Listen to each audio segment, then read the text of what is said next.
Again,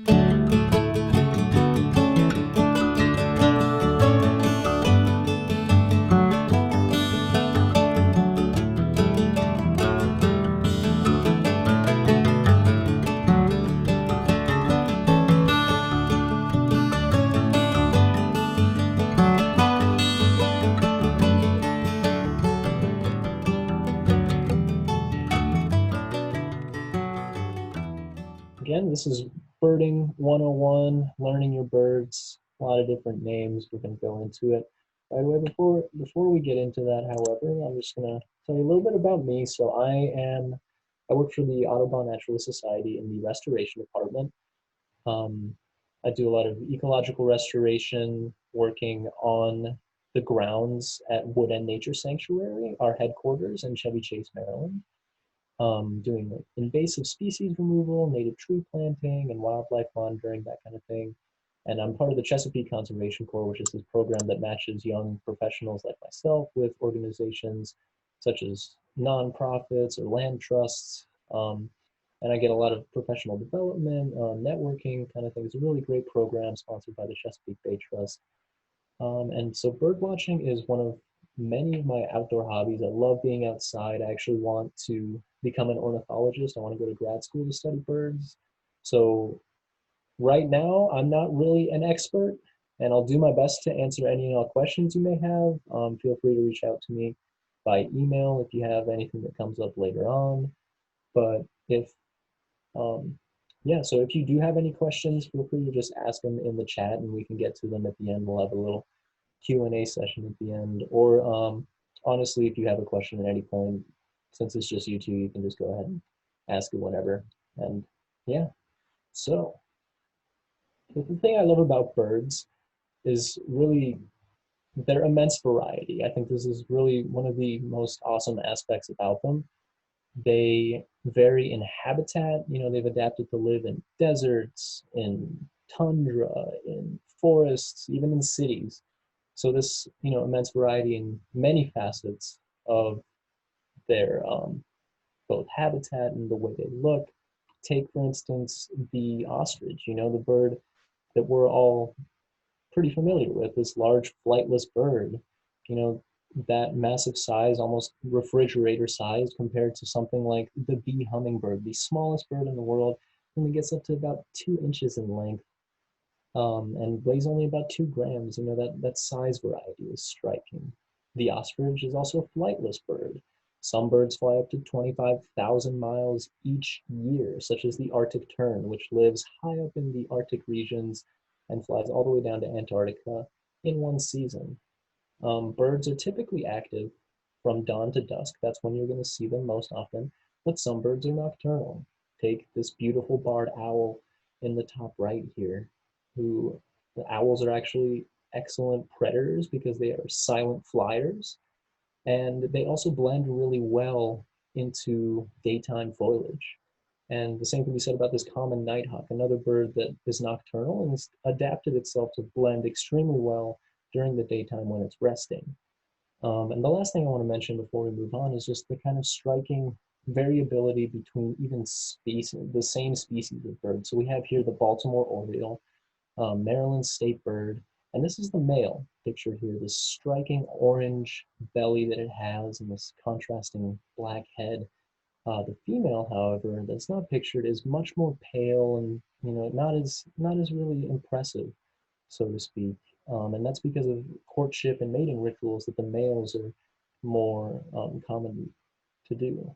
And I would be remiss if I didn't mention my favorite bird, the wood thrush, right here, DC's state bird, if you will, has the most unique and interesting little call that it does, and these cute little polka dots on its chest, this rusty brown color. It's an adorable little bird. It's one of my favorites.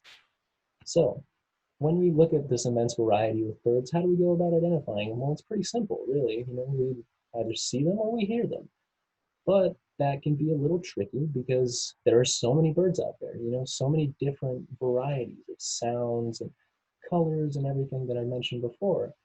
But when you're out in bird habitat, there's a lot of things that can give you clues as to what birds are where and what birds you're looking at if you happen to see one. So the four things that I'm going to talk about in this presentation are kind of the common habitat, the behavior, the unique physical characteristics, and then specific songs and calls that birds do that make them unique. So let's talk about those for a little bit. So habitat, this is something that you always want to keep in the back of your head because, birds, once again, are adapted to live in different habitats.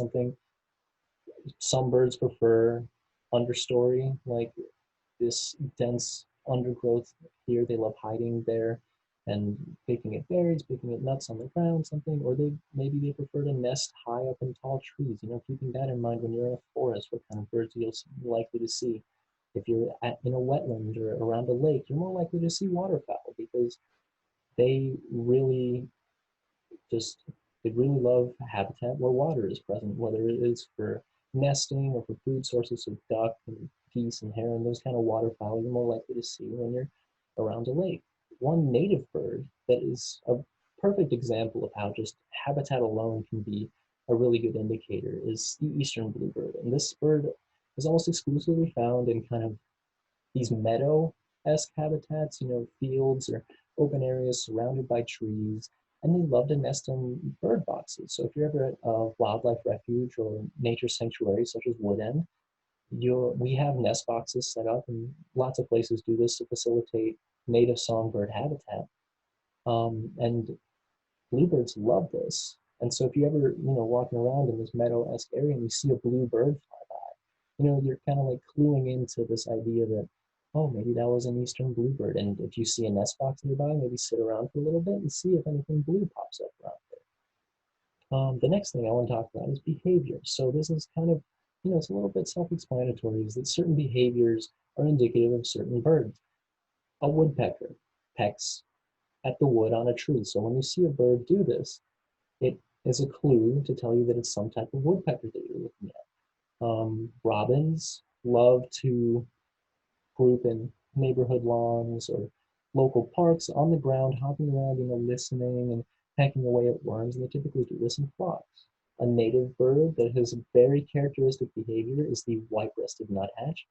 This picture right here, I didn't flip it anyway. This bird is extremely agile and loves to suspend itself upside down or various different ways. If you ever see a bird that is headed face first down a trunk as if defying gravity almost, that that's a type of nuthatch, most likely a white-breasted nuthatch. And keeping in mind again, not only behavior but also habitat. So if you know that the white-breasted nuthatch enjoys forest habitat, then you can key in, oh, well, I'm in a forest, I see a bird behaving like a nuthatch. Oh, that's probably a nuthatch. You don't even need binoculars to look at any of the identifying characteristics. But let's talk about characteristics for a second. So these are, the scientific term for this is field marks. So they are identifying unique characteristics on birds that make them what they are. So this striking black and white contrast on a Carolina chickadee, if you see this on a small little bird, and this is identifiable again without binoculars or anything, you'd be able to see this. If you got a good look at this bird, it's a type of chickadee, it's a Carolina chickadee. The forked tail of a barn swallow, if you see a bird in flight, and you would see this, if this identifying factor, even in flight, in passing, this forked tail of a barn swallow. Something such as the sheer size of a pileated woodpecker. So think again about the behaviors of a woodpecker, right? It will perch itself. We go back. Notice how they perch themselves with this back feather right here supporting them as they grip onto the trunk. This woodpecker is also doing the same thing, but the pileated woodpecker is the largest woodpecker in North America. So the sheer size of it is an indicator that that's the pileated that you're looking at. If you see this crow-sized bird fly by and land on a tree and like a woodpecker. It also has this identifiable red cap, but that's a little tougher to see. So you gotta pick and choose your field marks a little bit. And the last thing I want to talk about is quite literally the calling cards that birds have to identify themselves. This is their songs and their calls that they do to signal out into the world that they are who they are. And they do this in using specific patterns and typically in a certain vocal range, so a certain type of pitch, if you will. A perfect bird that showcases this as a native bird is the Carolina wren. Now, wrens are very, very small birds, so they're typically hard to see. They like to hide on the ground or in and around small dead logs and stuff like that. So that, it's a little difficult to see them, but you will most likely hear them very often when you're walking around in the forest. And their song is this, it's been described as a tea kettle, tea kettle, tea kettle, or cheeseburger, cheeseburger, cheeseburger, or Tweety bird, Tweety bird, Tweety bird. It's this kind of pattern that they sing in. Now, they do vary this, but this is something that you'll often hear when walking through a forest. And it's a dead giveaway that it's a Carolina wren. So I'm going to play it for you right now. And we have a lot of bird songs in the coming slides. This is a good test because I had these, the volume of these might be a little loud if you're listening on headphones. So just kind of brace yourselves, if you will. I did it so that, there's no variation in like when if you're listening on headphones or if you're listening on speakers. So let's just listen to the Carolina wren for a second. And again, keep in mind pitch and pattern as far as identifying features.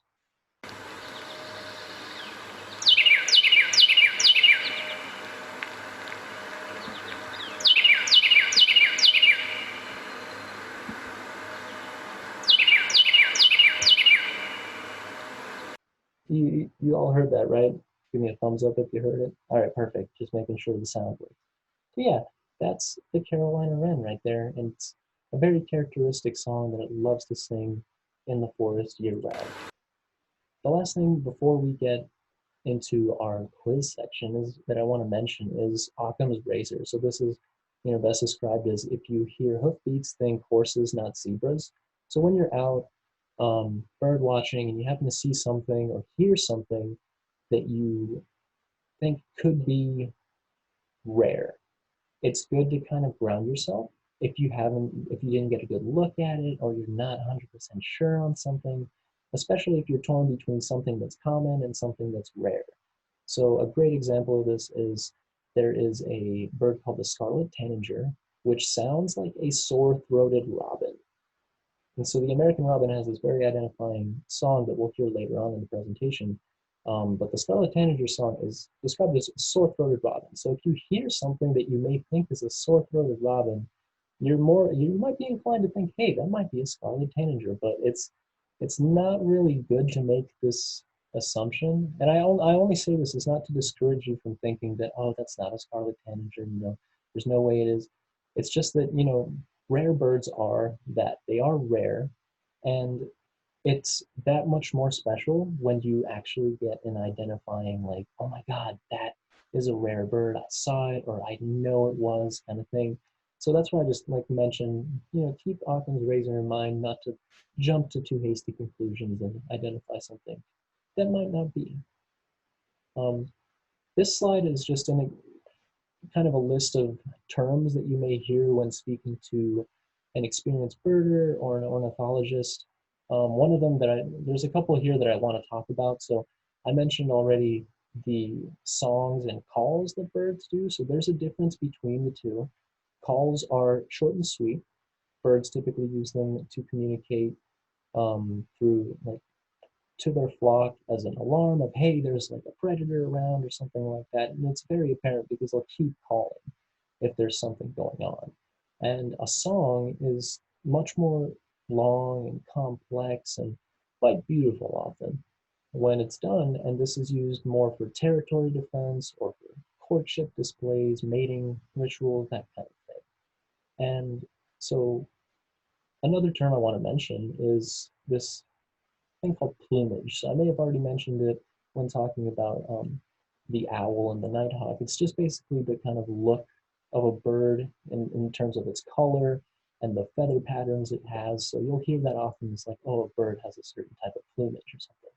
A cap that we're going to talk about a little bit is this small patch of unique color, exactly like a hat. It's exactly like it sounds like. And it'll be a unique patch of color at the top of the head.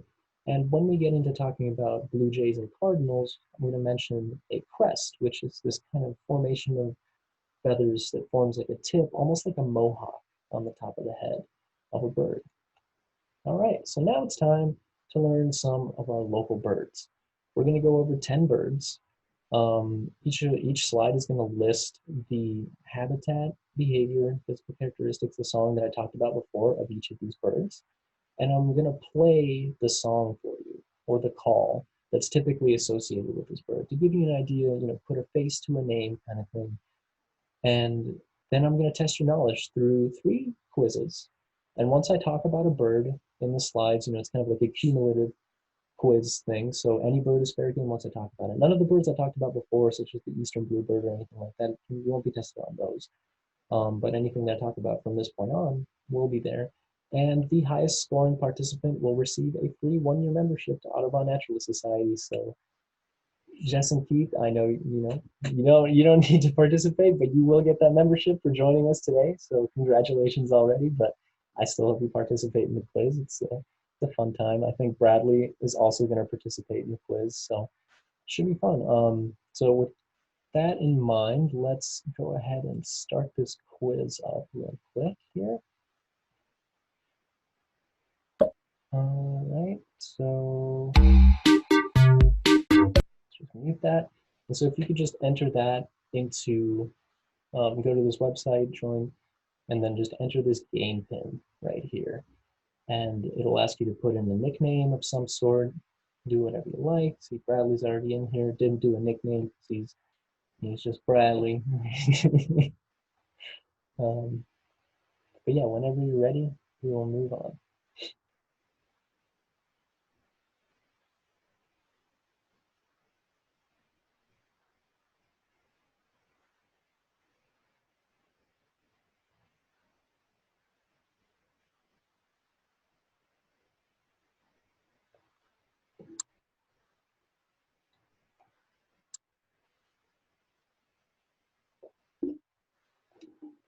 Alrighty, there we go. All good, cool. All right, so let's learn some birds here. So first we have the rock pigeon. I like to start off with this bird because everyone's seen a pigeon before. I like to think of them as city-dwelling bobbleheads. They love to bop their head while walking. They're almost exclusively found in cities. I will mention they have this iridescent green shading on their necks and this kind of striking look eye, but it's not too difficult to identify pigeons because they're virtually in every city around and there's not much variety within them. They're typically all rock pigeons. But their call is this kind of deep, sore throat sounding coo that they create. And typically you don't hear just one of them doing this. It's a bunch of them doing this. So this recording is actually just a bunch of pigeons doing this call. So go ahead and play that right now.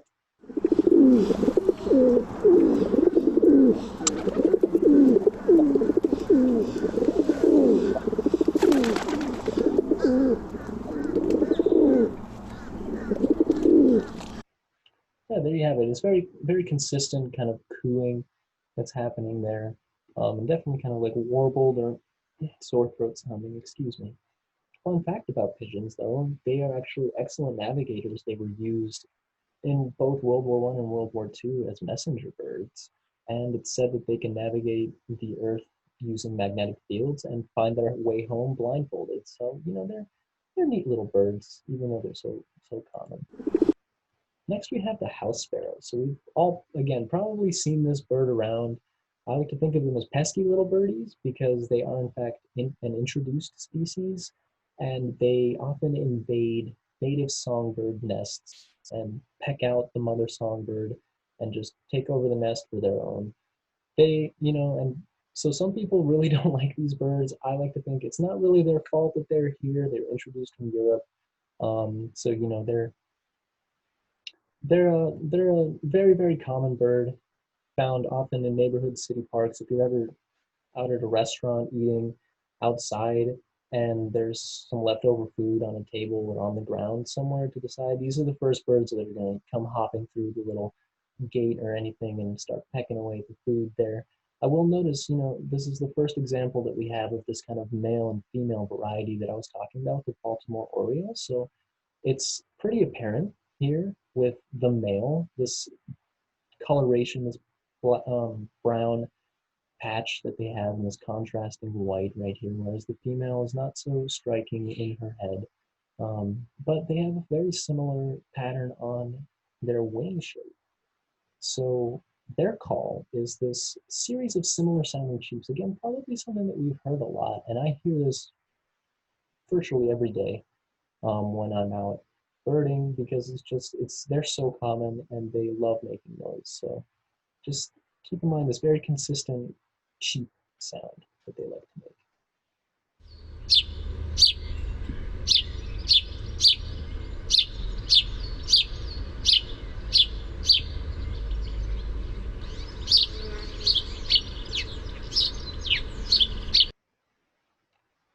They do like to take dust baths. Fun fact about them: they may be a little bit pesky, but they do like to kind of like you think of like a bird taking a bath in water. They like to take baths in dust, and will actually really strongly defend these dust piles that they take baths in. So that's interesting. Next we have the American robin. So again, we've probably all seen this bird. It's a very common bird. I like to think of them as neighborhood songsters. And again, because they're found in neighborhoods, typically in lawns or in city parks, all over the place, even deep in the forests, you will find robins. They, before Rachel Carson wrote Silent Spring and kind of announced to the world how bad pesticide use was going on, robins were actually in decline. And now they're one of the most numerous species in the world. But Bradley, it seems we have another person coming in right here if you wanna admit them. And so moving on, we have the robin again, neighborhood songsters, right? So they're typically the birds that sing most early in the day. I've heard one singing at 2 a.m. before, just firing away, and they have this very characteristic song. It's this collection of similar sounding whistles and chirps that repeat often. But before I play it, I want to bring to your attention this kind of very identifying characteristic of a robin, which is this orange belly that they have and their kind of striking yellow beak. They have some other features like this, like whitish, incomplete eye ring that they have, but really the thing you want to look for when you're looking at a robin is this orange chest slash belly that they have. So again, their song, this similar sounding whistling and chirping, almost distraught, I like to think of it, but often a song that we hear throughout the day.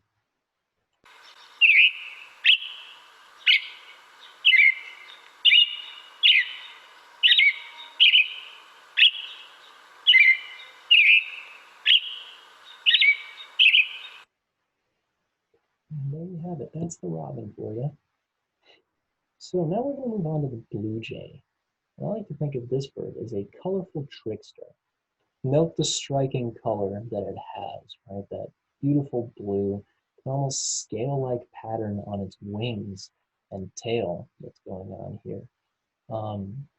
Another thing to mention is their crest that they form at the top here. And this is important to note because around this time, actually, we will have juvenile blue jays coming and kind of resembling adults, except for that they will not have this crest.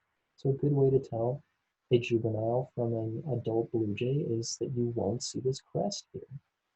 And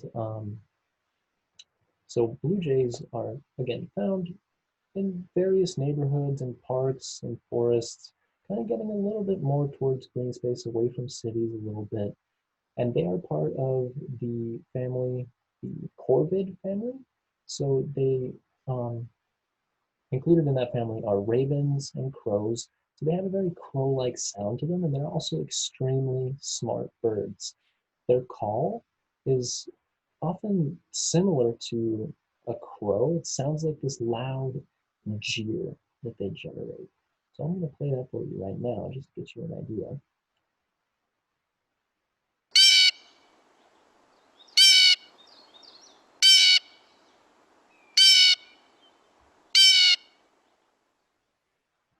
All right, and then they also do a lot of other sounds. They're one of, like I said, they're tricksters, so they like to confuse People, but not on purpose, obviously, but they like to do a lot of variety in their sounds. And one of the things they'll do is they'll mimic the sound of hawks to either alert other blue jays in their flock that a hawk is nearby or to scare off other birds. So now I'm going to play this sound right here, and that's the sound of a blue jay making a kind of mimicry of a hawk. And then I'm going to play a red-shouldered hawk, and just to get you an idea of the difference between the two. And it's pretty striking, the difference when you hear them right next to each other, but it's good to have an idea in your head as to what to listen for or what you're hearing when you're out in the forest.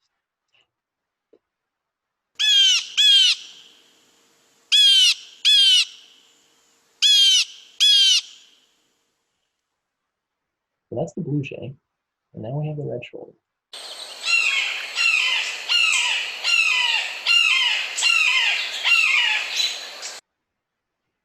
All right. And next we have the gray catbird. These little birds are squawky little fluff balls. I like to think of them like that because they're typically, they make, well, first of all, they're just really, really cute and small and adorable little birds. And they have this little black cap at the top of their head. I mentioned caps before. It's this kind of thing. And they also have these rusty brown feathers at their, the correct term is rump. You know, it's around where their butt is. It's a little difficult to see. Typically, you'll only see this kind of gray looking bird with a striking black eye and this little black cap. And they love to hide in bushes and trees all around neighborhoods and parks. Again, getting towards the more greener areas. And their song is this collection of phrases that varies a lot. They're actually part of the Mimidae family, which is Latin for mimics. So it's the same family that mockingbirds are found in. And their song, it's to me, it sounds like a bird. They can't really decide what to sing. It's just kind of like trying to figure something out. But the funny thing is, they can do this for up to 10 minutes. They can sing up to 10 minutes, one of the longest that I've ever heard birds sing. So I'm going to play that for you now.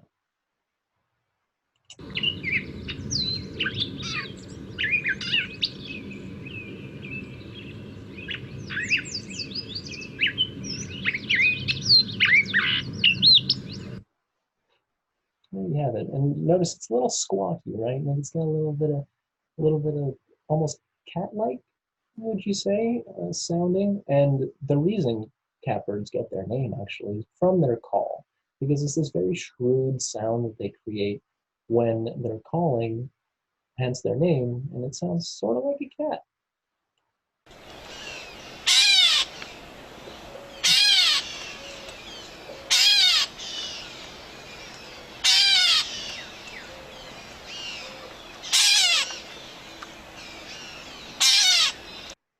I hear this call many a time in my backyard because I have a bunch of catbirds that love to hang out around here.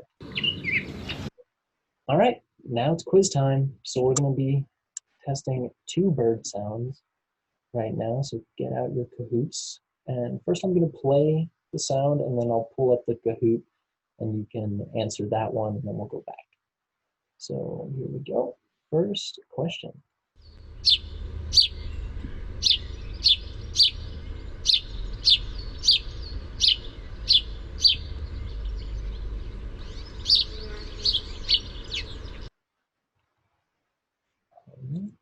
Start this up.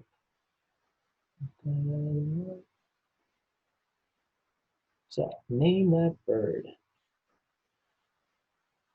So on your phone, you should see 4 options. It should just have the shape and the color right there. And just go ahead and pick your answer based upon which one you think it is that you just heard. Oh, there we go. Well, yeah, again, so this is the house sparrow. So what we got to think about when we're listening to this a little bit is that kind of similar sounding cheep that is busting out there. So it's very repetitive and very consistent. All right, so let's just move on. Let's see our scoreboard here. Oof, it's okay. You know, we're all beginners. We're all learning here. No worries. So let's go on to question number 2 here.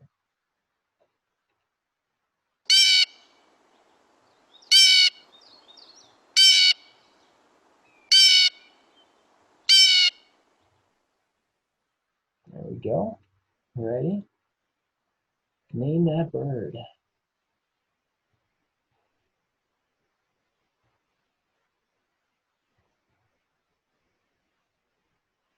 There we go. Nicely done, everybody. Let's see how. Ooh, Bradley taking the lead here. He answered real quick there. So the way Kahoot does it is it bases it on how quickly you answer, not only if you get the right answer. So, all right, let's move on here. The next bird we have is the European starling. So this bird is everywhere. It's common throughout the area. I've seen them in forests, I've seen them in cities. It's the bird that you see making those really large flocks, kind of flying through the air, doing all these crazy shapes. Those are actually called murmurations. And they can even blot out the sky often, based upon how numerous they are.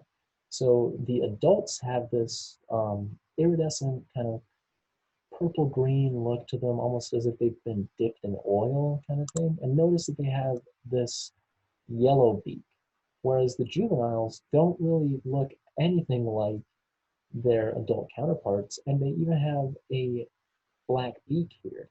But you'll notice some things on this juvenile that kind of give you a clue as to how it's a starling. First of all, this is kind of difficult to see, but you have these little white dots here forming on the tips of the feathers. And you notice on this picture that they're also occurring on this male starling. So the reason I call them theatrical thespians is that starlings in one season will turn from this kind of spotted white color, like not as much white like this, but like they have this look to them, but they're very spotted. And then they'll turn this oily, dark, purpley green through one season without shedding their feathers. And it's actually called this term called wear-mole, where this white tip will get faded out of the starling. So it's almost like, an actor getting ready for a show or something like that. They're great vocal mimics. So their song often varies from a lots of different things. The one I have here is one that I hear all the time. And to add on to it, they were actually introduced into North America by a group of Shakespeare fanatics. This group wanted North America to have all the birds that Shakespeare talked about and wrote about in his plays. So they introduced the starling. It took them a couple tries, but then once it finally did, that bird took off.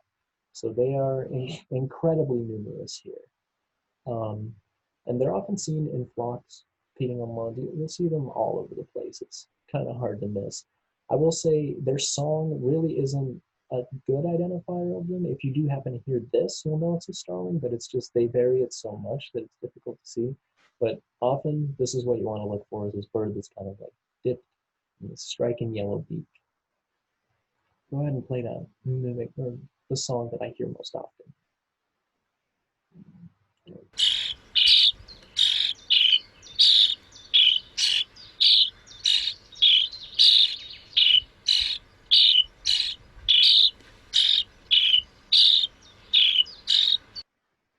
Yeah, like this kind of weird like trilling sound, but again, tough to discern because of how many vocalizations they have. So next we have the northern cardinal.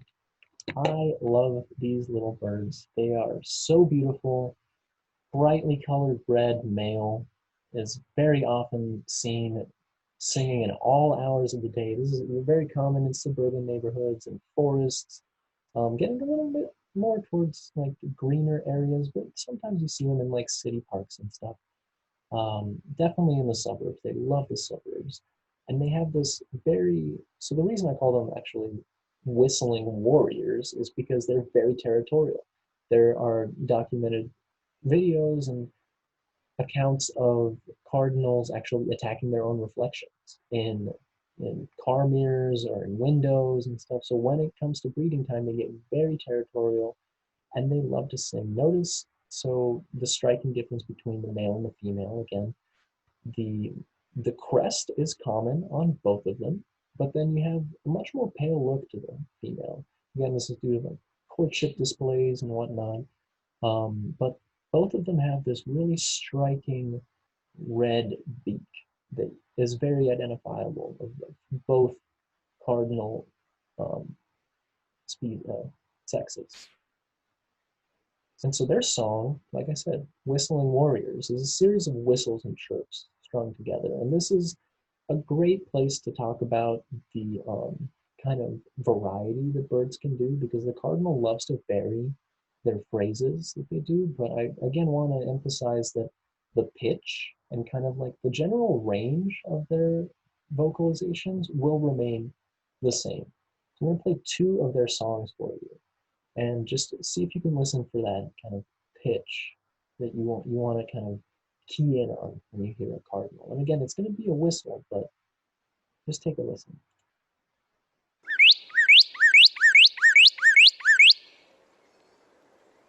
That first one is pretty short as far as the song, right? But you hear that whistle. Now I'm going to play the second.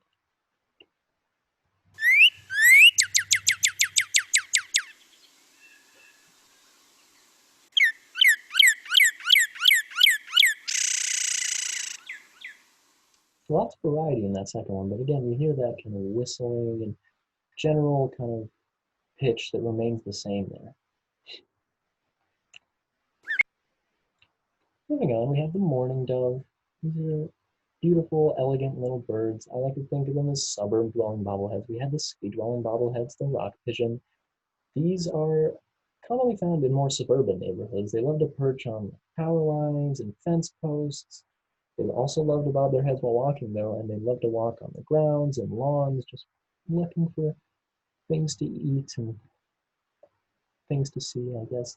And notice, so on both of these, you kind of see the most identifying thing I want to say about the mourning dove is that they kind of just have this look to them, that tells you they're a mourning dove. They're this kind of like tannish, almost golden color, and they have these little black spots. If you're lucky enough to see them on, and you'll see it on the power line picture too. You see the little black spots that appear in places. And they also have this blue eye ring, if you can make that out right there, and these pink legs. But again, it's just kind of the overall look of the mourning dove kind of gives it away as a mourning dove. And its song is very identifiable because it has this, it's a similar coo to the pigeon, but don't be fooled because the mourning dove has a very unique inflection on the second part of the coo. It'll be like coo, followed by subsequent coos going down. It's almost owl-like. So let's take a listen. So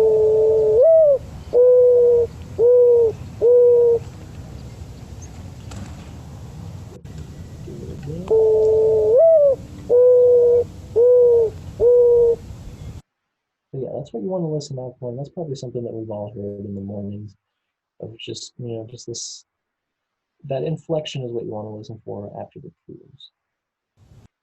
So now it's quiz time again. Get your phones out, get ready. We're going to do question number 3. Here we go.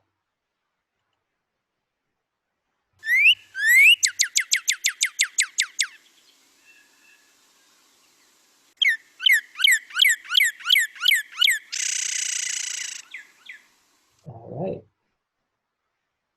Here we go. Name that bird.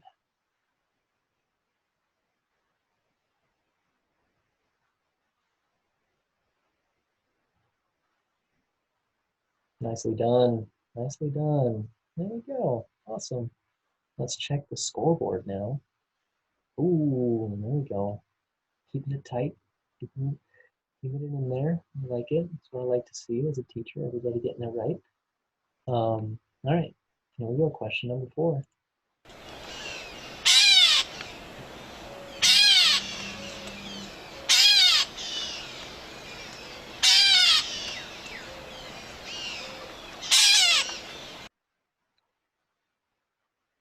Here we go. Name that bird.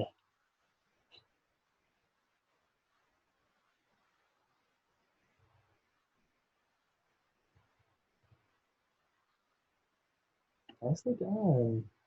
Go. Yeah, so again, it kind of sounds like a cat that's been stepped on its tail or something like that. I think to think of it. Oh, look at you go. Taking the lead here. Nicely done. All right. question number 5. There we go.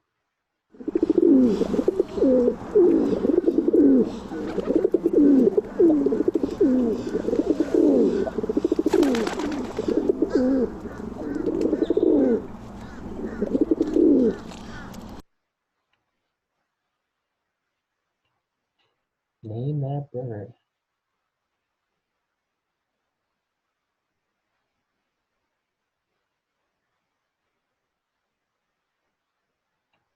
Nice. Nicely done.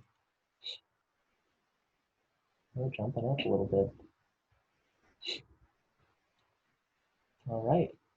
So let's move on to our final 2 birds of the day. So now we have the red-winged blackbird. Let's think of it. Water whistler is in, a way that I've kind of remembered this bird because it's almost exclusively, again, think about habitat. It's found near ponds, wetlands, lakes, streams, that kind of thing. It loves to hide in tall grass and reeds. Um, Here we have the male and the female again, different different looks to them, especially. But the male here, this picture, I really love this picture because of the way it's posing. You can really see these patches of red and a little bit of yellow on its wings, which gives the bird its name, otherwise being completely black. And this is identifiable even when this bird isn't kind of doing a Batman spread kind of perching like this. You'll see it on its wings or even in flight if you get a good look at it. But the other thing that is really identifiable that you'll often hear if you're walking down, the Anacostia or around Rock Creek, you'll hear this bird a lot because they love to just kind of group around water, and typically more than one will be in an area. So in this call that I'm going to play for you, you'll actually hear them calling and responding to each other. And it's this very unique call. It's described as conclavee, which is a great way to describe it. So take a listen.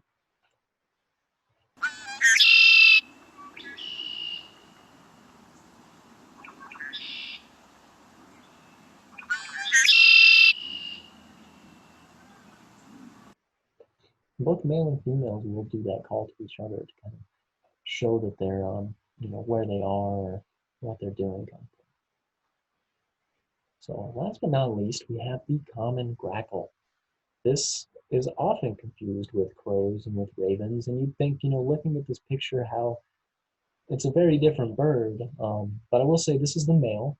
I didn't put the female on here because the female is just, it doesn't have this purplish blue head that you see here. And also this is a really great picture of the grackle, but often their heads aren't as strikingly different from their bodies. If the light isn't hitting them that well, they don't look that much different from just a common black bird, but the eye, you'll notice, is yellow, whereas crows and ravens both have black eyes. So this is a really great way to distinguish grackles from crows or ravens. And again, they'll behave very similarly to these kind of common birds that we see. And this is a common bird, but it'll skulk the ground and kind of toss aside leaves and look for stuff. And it'll often even be in groups doing this. But if you happen to get a good look at it, or this is when binoculars come in handy to pick out some of these field marks. But it's honestly pretty identifiable even without binoculars if you manage to get within a couple hundred, not even 100, a couple feet away from it, and you'll see this eye there. And their call is this interesting squawk that they do. It's been described as a rusty gate closing and opening, just moving. So take a listen for that.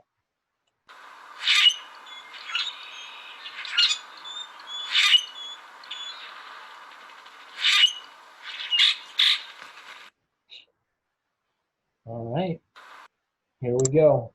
Final quiz. Got 5 bird sounds for you to identify here. So question number 6. Everybody's ready? Here we go.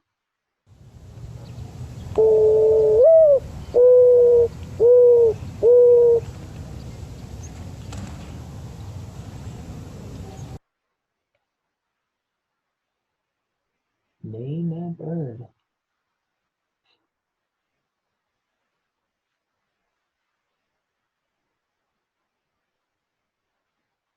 Nicely done. Yeah, there you go. Awesome. So again, that inflection, it really is a dead giveaway of the morning though. Look at it. Ooh, Bradley creeping back ahead here. But Keith's staying strong on top. Nice.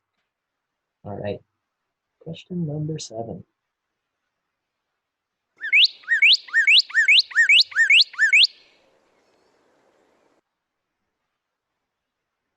There we go. Name that bird.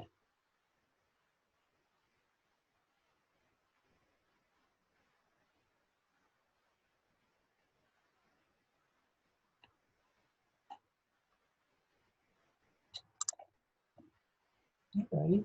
A little bit of mix.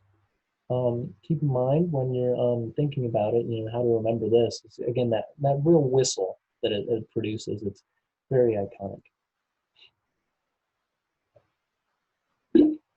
All right, moving on. Next bird here.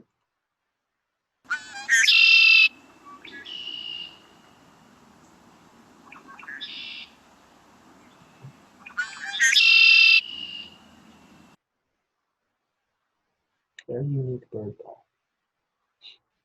Name that bird.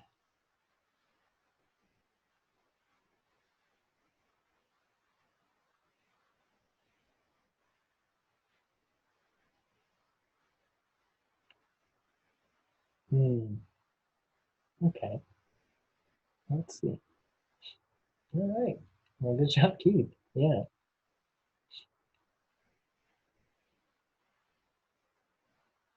Question number 9.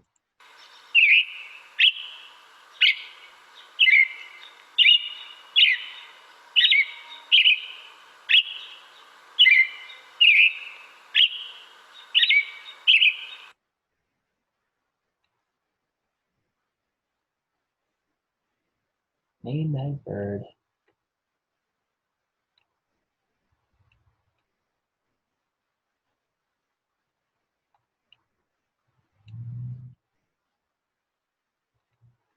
Ooh, even split here. So yeah, it was the robin. Again, one of the more whistling kind of birds that we have here. You got it. But yeah, that's bird you'll often hear, singing away all types of all times of the day. All right, last one. Everybody's ready. Here we go. Oops. Wait, sorry about that. Disregard that. That was not the bird. I apologize. Here we go. Last one.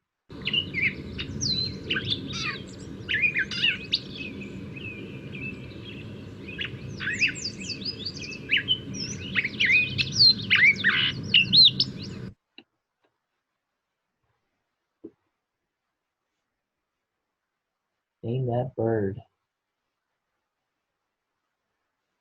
Back to the early parts of the presentation, maybe.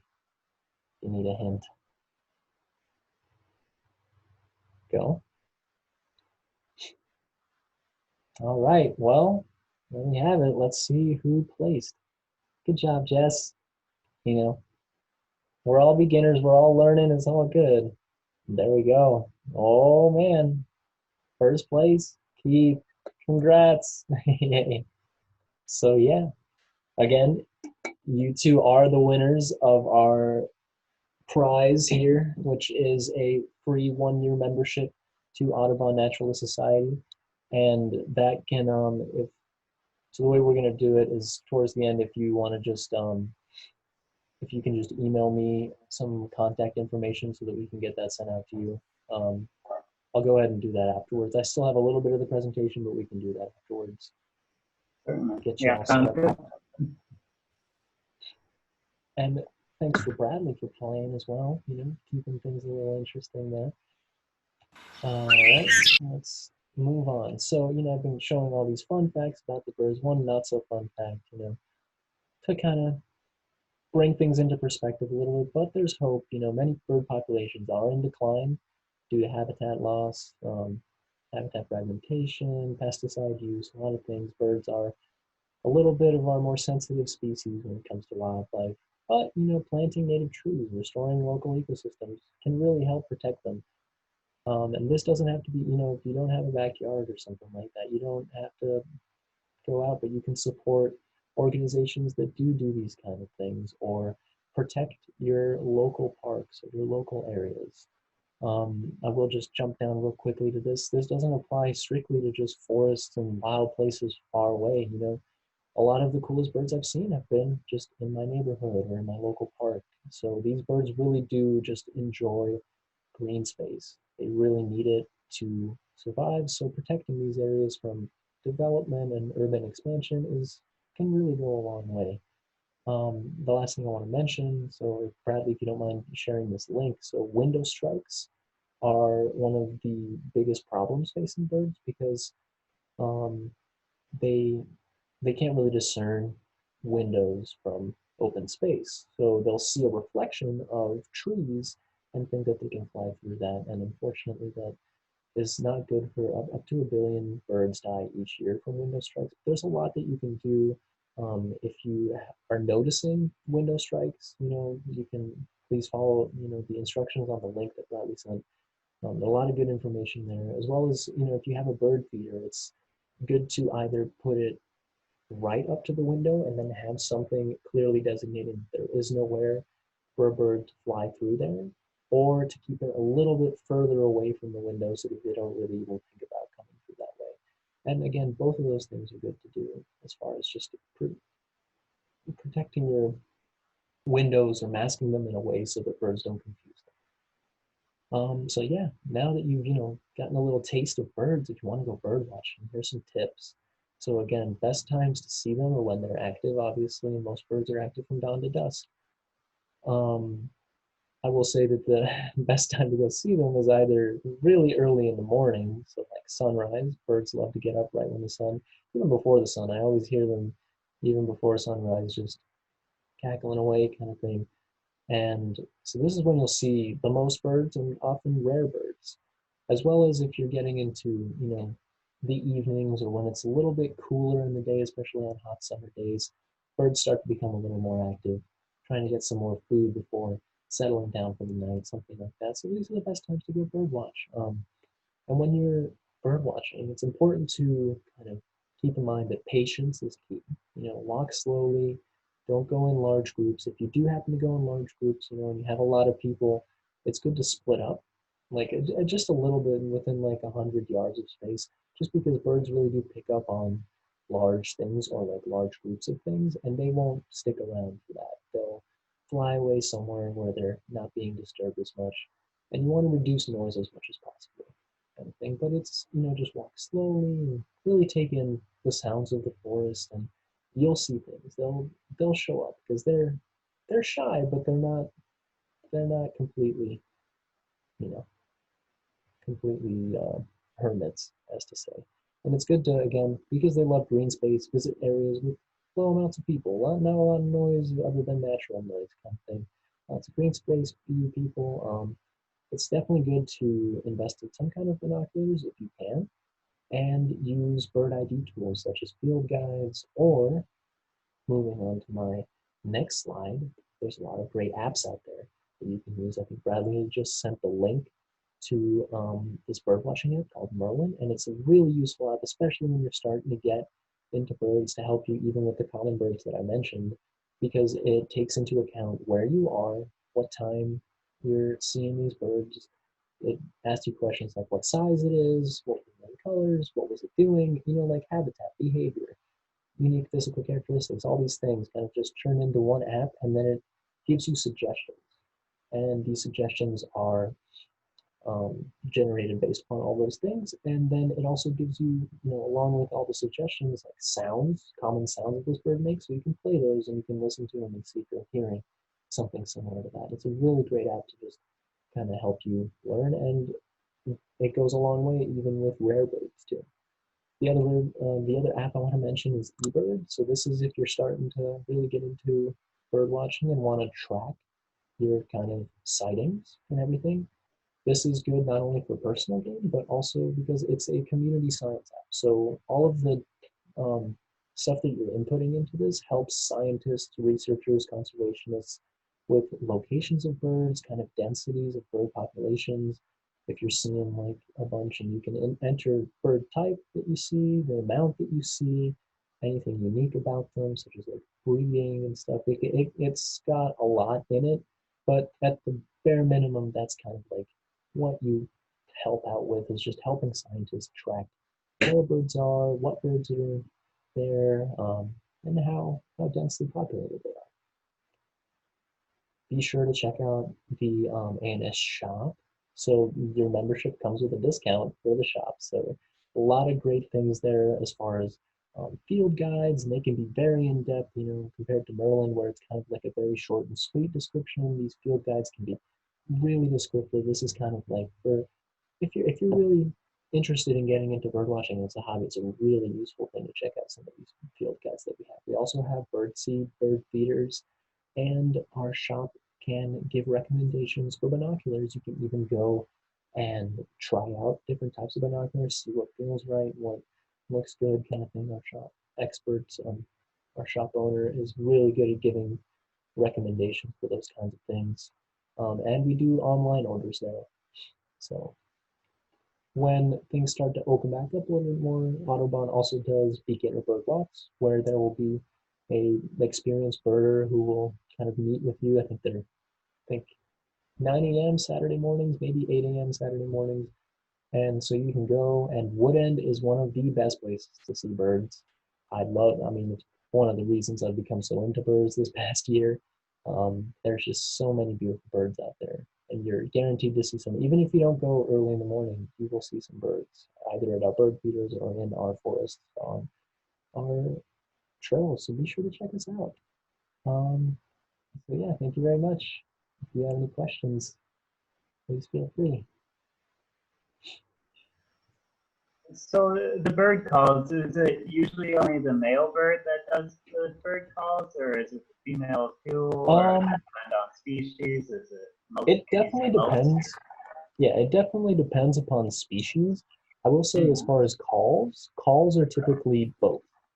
So both male and females will do calls, because that's more of a communication between birds of the same flock, or so, two birds, two breeding pairs, or something like that.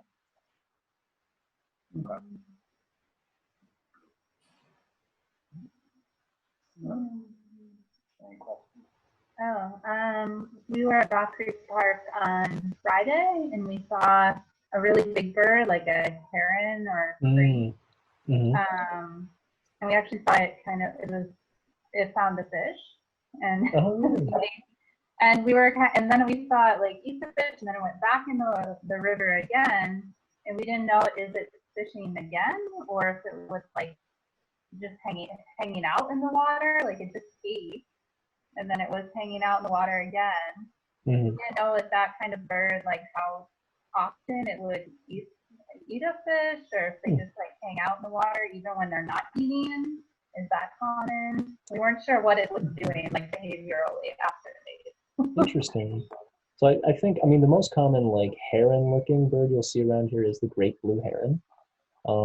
And as far as behavior, or like how often it eats fish, that's a good question. I'm not sure I know that answer, unfortunately, but I would say, if it's feeding time and if there's a lot of fish in the water, that heron's probably going to try to eat more than one in that time frame, just because, it's like a good place at that time. It's sensing that like there's a lot of fish around here. I can get a lot of food right now. I don't have to get food later, kind of thing. Yeah, I mean, that's just one of those things where if it's found a good habitat, it'll stick around for a bit, as long as nothing spooks it. And do those birds have a call or a sound?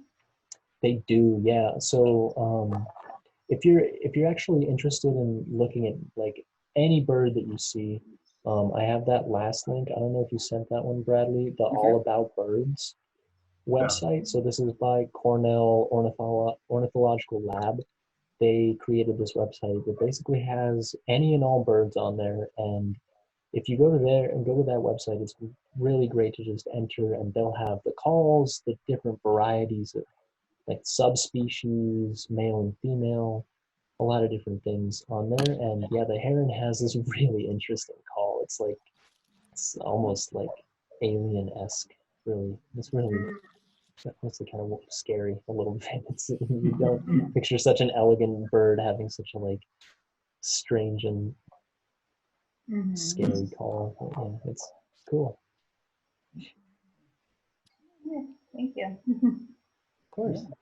Yeah, and if you have any other questions, my email's at the bottom here.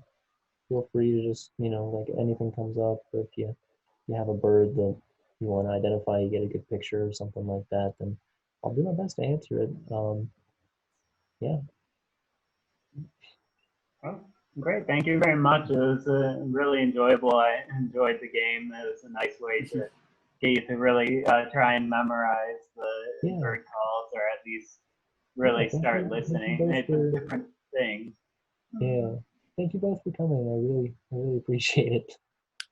Oh, it's excellent. Thank you. It's a very good introduction to bird calls, and like gets you to open up your ears and say, well, actually listen, not just, oh, the birds are singing, actually try and pick up the sounds and like really.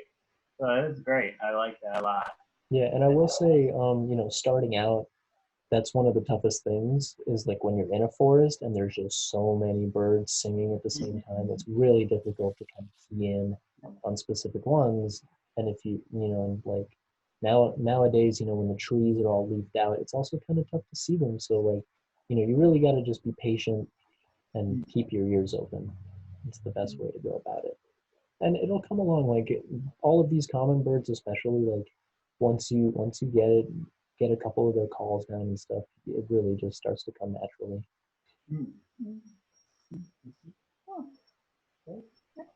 Well, thank you very much. Yeah, of course. Thanks for attending. Yeah, thanks again for coming, everyone. Yeah.